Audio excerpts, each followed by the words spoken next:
let's start with chapter number 8, force, work and energy. In this chapter, we will study about force. Work की बात करेंगे और energy की बात. देखो आप कुछ भी चीज को आपको अगर पुश करना है या पुल करना है तो आपको किसकी नीड पड़ती है? आपको फोर्स की नीड. ठीक है, विदाउट फोर्स तो आप पुल नहीं कर सकते. ठीक है, तो हम स्टार्ट करते हैं चैप्टर को. There are number of amazing ways in which things move and change. When we push or pull or lift things, that's where force comes into place. When we use force to move things, work is said to be done. और जो energy है वो क्या है? Magical power है. Energy is the magical power that makes things happen. जिससे क्या होता है? चीजें होती हैं. That makes the things happen. Now let's go. Based on an understanding and learning in previous class, identify the types of energy. देखो अभी मैं आपको डिफरेंट टाइप्स ऑफ एनर्जी बताऊंगी. सोलर एनर्जी हो गई, विंड एनर्जी हो गई. उसके बेसिस को आफ्टर कंप्लीटिंग द चैप्टर आपको खुद समझ में आ जाएगा कि ये किस टाइप की एनर्जी. ठीक है, नाउ हम स्टार्ट करते हैं चैप्टर को. The things which stay at one place and make no movement. भाई अब कोई भी चीज हो वो एक जगह पे खड़ी है और कोई मूवमेंट नहीं कर रही, वो कैसा मोशन होता है? स्टेशनरी. वो कैसा मोशन होता है? Stationary motion. ठीक है, things which are moving are said to be in motion. कुछ भी चीज मूव कर रही है, कार मूव कर रही है, ठीक है, बाईसाइकिल चल रही है, वो सब क्या है? Motion. Have you ever thought what makes things move? कभी आपने सोचा है कि क्या चीज हेल्प करती है मूव करने? वो क्या है आपका? पुश या पुल. आपने धक्का लगाया फोर्स के थ्रू, भाई टेबल है, आपने धक्का लगाया ना दूसरी तरफ मूव कर जाते हैं. तो एक पुश और पुल ही क्या है जो चीजों को मूव करने में हेल्प करता है. Next is force and its effect. An object moves when it is pulled और पुश. कार हो गया, बसेस हो गया, ट्रेन हो, ठीक है, ये सब क्या कर रही है? मूव कर रही है, क्योंकि हम इसको इंजन की तरफ के थ्रू क्या कर रहे हैं? पुल कर रहे हैं. Now a cycle moves when it be pedal. देखो साइकिल कब चलती है? जब आप उसको पैडल लगा. ठीक है, पैडल लगाओगे, नहीं लगाओगे तो रुकी रहेगी. ठीक है. Now a sailboat moves when the wind pushes against sail. It is the evident that push और pull can make the object. Push और पुल क्या करता है? वो हेल्प करता है in making the object move. Now push और pull acting on an object. अभी ये मैंने आपको बताया. देखो चाहे फोर्स हो चाहे मोशन हो, दोनों क्या है? रिलेटेड है, क्लोजली रिलेटेड है. It is the force that makes things इधर मूव और स्टॉप. ऑल एक्टिविटीज जैसे कि आपका opening a door, drawing a water from well, picking up a spoon back, ये सारे क्या है आपके? ये फोर्स के एग्जाम्पल. भाई आप पानी निकाल रहे तो फोर्स तो लगाओगे ही, बिना फोर्स के तो निकलेगा नहीं बाहर. तो ये सब किसके एग्जाम्पल है? आपके फोर्स के example. Now next topic is effect of force. देखो आप फोर्स को देख नहीं सकते. देख सकते हैं? नहीं देख सकते. खाली अगर आप इसको किसी चीज में लगा रहे हो जो उसका इफेक्ट है वो आपको दिखाई देता है. आप कोई बुक है, जैसे भाई वो तो नॉन लिविंग थिंग है, वो तो मूव नहीं कर सकती, तो आप बुक को उठा के क्या करोगे? दूसरे पेज पे ले जाओगे, तो उससे ही क्या पता चल रहा है? फोर्स लग रही है. ठीक है. अगर मैं बात करूँ कि कोई टेबल रखी है एक जगह पे, वो तो स्टेशनरी होगी, मूव नहीं कर सकती. अगर आप उसको धक्का लगाओगे, आप उससे फोर्स लगाओगे, पुश करोगे उसे, तो क्या होगा? उसको अपनी जगह को चेंज कर देगी. Now we cannot see force, but we can see their effect. Let us examine the effect that force can have on. A force can make a stationary object move or making a moving object move fast. ठीक है. आपने क्या करा? जैसे मैंने आपको बताया, देखो फोर्स अप्लाई करी गई है प्लेयर से. जो गोल्फ का प्लेयर है उसने बॉल पे क्या मारा और बॉल क्या करने लगी? मूव करनी. ठीक है. अब हम यहाँ पे बात करते हैं. देखो force applied by the child behind for pushing from behind makes the cycle move faster. उससे क्या हुई है? साइकिल कैसे मूव कर रही है? फास्टर, तेजी से मूव कर रही है. ठीक है. A force can make moving object slow down और स्टॉप. देखो भाई क्या हो सकता है? अब मैं हूँ, मैंने कुछ चीज पैक पे मान, ये देखो मैंने अगर किसी चीज को रोका तो फोर्स से क्या कर सकते हैं आप? वो किसी भी चीज को चलने से स्टॉप कर सकते हैं. ठीक है, और स्लो डाउन कर सकती है. If the force is applied opposite to the direction, अगर आपने अपोजिट डायरेक्शन में फोर्स लगाई है तो वो ऑब्जेक्ट को स्लो डाउन कर देती है. नेक्स्ट अगर हम बात करें, a force can change the direction. भाई फोर्स क्या कर सकते हैं? मूविंग ऑब्जेक्ट की डायरेक्शन को चेंज कर सकती है. कैसे कर सकती है? आपने देखा क्रिकेट की बात करते हैं, भाई बैट्समैन ने हो सकता है भाई बॉल इधर मारे तो उधर चली जाए, इधर भी जा सकती है, सीधे भी जा सकती है, तो वो क्या है?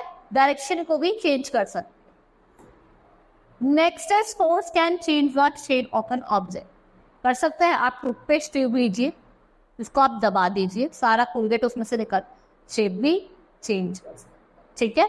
Now next topic is types of forces. Different types of forces हैं, ग्रेविटेशनल फोर्स है, मस्कुलर फोर्स है, आपका electrostatic, magnetic force, frictional force, ये सारी क्या है, डिफरेंट टाइप्स ऑफ फोर्सेस। सबसे पहले हम बात करते हैं ग्रेविटेशनल फोर्स। आपने देखा होगा आप कुछ भी चीज ऊपर की तरफ फेंको वो नीचे ही आए, ठीक है। बॉल फेंके ऊपर, ये तो हैरिकेन ऊपर ही रह जाती है, नीचे आ जाती है, ठीक है। ये क्या है, ये किसकी वजह से, due to gravitational force of earth.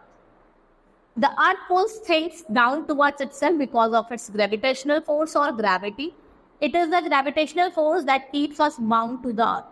Fruits from tree fell towards the ground and goes up due to gravitational force. देखा ना, ऐसा तो है नहीं फ्रूट टूटा ऊपर चला गया, नीचे ही आ जाता है ना, तो किसकी वजह से, ड्यू टू द ग्रेविटी.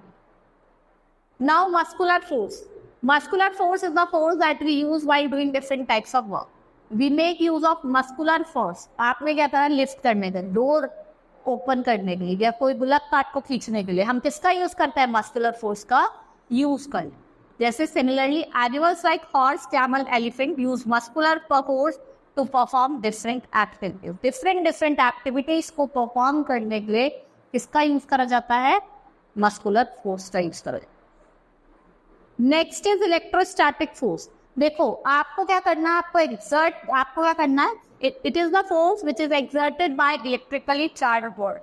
आप क्या करें, रब करें कोई भी प्लास्टिक ऑब्जेक्ट को, जैसे पेन को और कॉम को, अपने हेयर, ठीक है, करा. उसके बाद आप उसके बिट ऑफ पेपर को पास ले रहे, वो चिपक जाता है.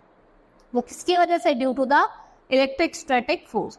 अगर हम फैक्ट्रीज की बात करें, जैसे electric air purifiers is used to purify air. Tiny particles of dust are absorb by electric air purifier. इससे क्या होता है, आपका एयर जो होता है वो प्यूरिफाई होता है. Next is magnetic force. ये वो फोर्स होते हैं जो मैग्नेट्स को अट्रैक्ट करती है, ठीक है. When a magnet is brought close to iron nail, they get attracted toward the magnet. ये मैग्नेट की तरफ क्या करता है, attract. Now frictional force, a force which is tries to resist the motion of an object. It is called frictional force. ये क्या करता है, या तो ऑब्जेक्ट को स्लो डाउन कर देता है या बिल्कुल रोक देता है, उसे क्या कहते हैं, फ्रिक्शनल फोर्स. देखो अब बॉल हमने फेंकी, ऐसा नहीं वो तेजी दौड़ती रहेगी, एक टाइम क्या होता है वो धीरे धीरे धीरे करके स्टॉप हो जाओ, वो कैसी फोर्स है, frictional. Now advantages of friction. देखो कुछ एडवांटेज भी है. देखो हमारी लाइफ में जो फ्रिक्शनल फोर्स है डेली लाइफ में बहुत ज्यादा इंपॉर्टेंट है. जैसे हम बात करें, it is because friction that we are able to write on a blackboard. देखो मैं यहाँ पे लिख रही हूँ, ये किसकी वजह से लिख रही हूँ, ड्यू टू फ्रिक्शन. या मैं लाइन खींच रही हूँ, ड्यू टू किसकी वजह से खींच रही हूँ, due to friction. A matchstick cannot burn in the absence of frictional force between heat of the stick and slides of match. देखो अगर दोनों matchstick जल नहीं पाएगी अगर कोई frictional force नहीं. We are able to walk on the ground because of frictional force between our feet and floor. अगर फ्रिक्शनल फोर्स नहीं होगी तो आप फ्लोर पे नहीं चल पाओगे, आप स्लिप डाउन हो जाओगे, फिसल के गिर जाओगे. In the absence of friction, object would continue moving once they are moved. In other words, an object once set in motion. अगर एक बार मोशन में चला गया तो वो स्टॉप नहीं होगा. अगर किसका, due to the absence of friction. Now next is disadvantage. देखो कुछ उसके एडवांटेज हैं तो कुछ उसके डिसएडवांटेजेस भी. ये नहीं है कि मैंने आपको एडवांटेजेस बता दी तो ऐसा नहीं है कि इस चीज़ के डिसएडवांटेज नहीं है. इसकी क्या डिसएडवांटेज है कि आपने देखा होगा ये हीट प्रोड्यूस करता है जब मशीन वर्क कर रही है. इससे क्या होता है, बहुत सारे जो हमारे पार्ट्स होते हैं मशीन के वो बर्न हो जाते हैं या खराब हो जाते हैं, डैमेज हो जाते हैं. Soles of shoes and tyre देखा होगा, चल रहे हैं उसके बाद कुछ टाइम वो क्या होता है, खराब हो जाता है. हमें अपने व्हीकल पे जो टायर्स होते हैं वो चेंज करने को, ठीक है. शूज भी हमारे खराब हो जाते हैं चलते, वो किसकी वजह से हो रहा है, ड्यू टू फ्रिक्शन, ठीक है. फ्रिक्शन क्या प्रोड्यूस करता है, हीट प्रोड्यूस करता है, जिसकी वजह से क्या होता है, ऐसा नहीं है कि इसकी हमेशा डिसएडवांटेज भी है और advantage. Now work. The definition of work in science is not same. In science work is said to be done when the force is applied. Work भाई तभी हो रहा है जब फोर्स अप्लाई हो रही है, ठीक है. and to an object moves because of the applied force. For example, when sun from one place to another, our muscles apply muscular force. हमारी जो muscles होती है वो muscular force लगाती हैं legs पे काम करने.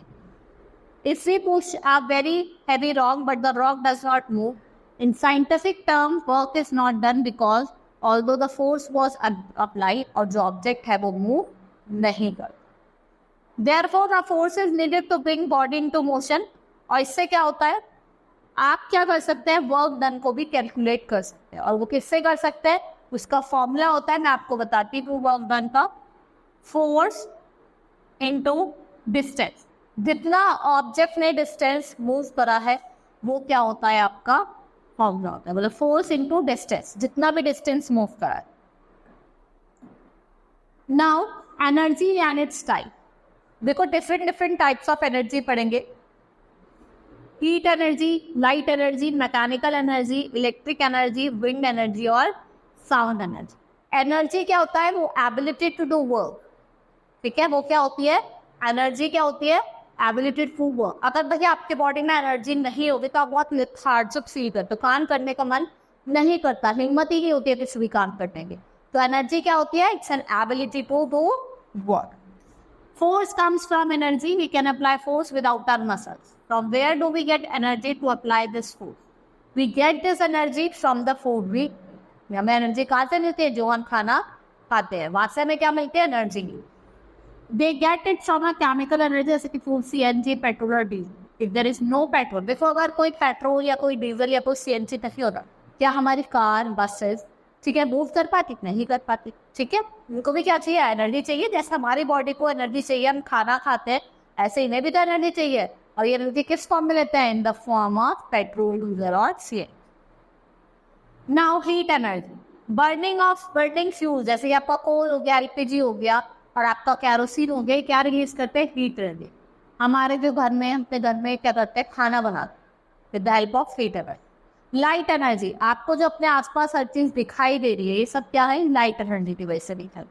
ठीक है, आपका इलेक्ट्रिक बल्ब हो गया, ट्यूबलाइट हो गया, कैंडल हो गया, ये क्या है, sources of light. Mechanical energy की बात करते हैं, energy that an object has. इनसे क्या कहते हैं, जिसकी पोजीशन होती है उसे तो हम पोटेंशियल एनर्जी कहते हैं, और जिसकी मूवमेंट होती है उसे क्या कहते हैं, काइनेटिक एनर्जी.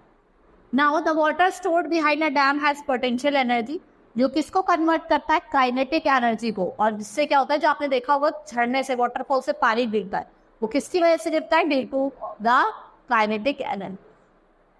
इलेक्ट्रिक एनर्जी की बात करते हैं, आपने अप्लायंसेस देखोगे, इलेक्ट्रिक बल्ब हो गया, ट्यूबलाइट हो गया, कंप्यूटर हो गया, वॉशिंग मशीन हो गया, ये किसका यूज करते हैं, इलेक्ट्रिक एनर्जी.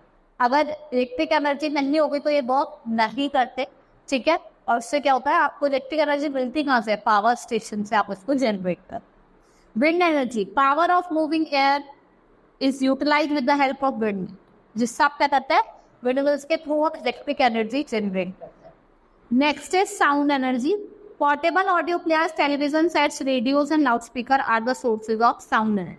जैसे आपका म्यूजिकल इंस्ट्रूमेंट हो गया, गिटार हो गया, तबला हो गया, ये क्या साउंड प्रोड्यूस करते हैं. तो ये किस टाइप की एनर्जी है, sound energy. Now nuclear energy, last topic. Energy produced by breaking of nuclei of different atoms. Nuclear reactors are built to carry out chemical reaction. ठीक है ना, पर्टिकुलर जैसे आपका यूरेनियम हो गया, थायनाम हो गया, इससे क्या होता है, एनर्जी प्रोड्यूस होती है, किसके थ्रू, न्यूक्लियर फिजन के थ्रू. और न्यूक्लियर एनर्जी को हम यूज करते हैं क्या जनरेट करने के लिए, इलेक्ट्रिसिटी जनरेट करने. Energy is found in different forms. We can make the use of some kinds of energy, while some of them remain temporary. आप कुछ को यूज कर सकते हो और कुछ क्या रहती है, टेम्पररी. ठीक है, ये आपने डिफरेंट टाइप्स ऑफ एनर्जी पढ़ी. और स्टार्टिंग में जो एक्टिविटी थी, देखो अब आपको समझ में आया होगा, आप इजीली इस एक्टिविटी को कर सकते. ठीक है, कौन सी टाइप ऑफ एनर्जी आपको समझ में आई होगी. Now you can do this activity yourself. Hope you understood the chapter. That's all for today. Thank you.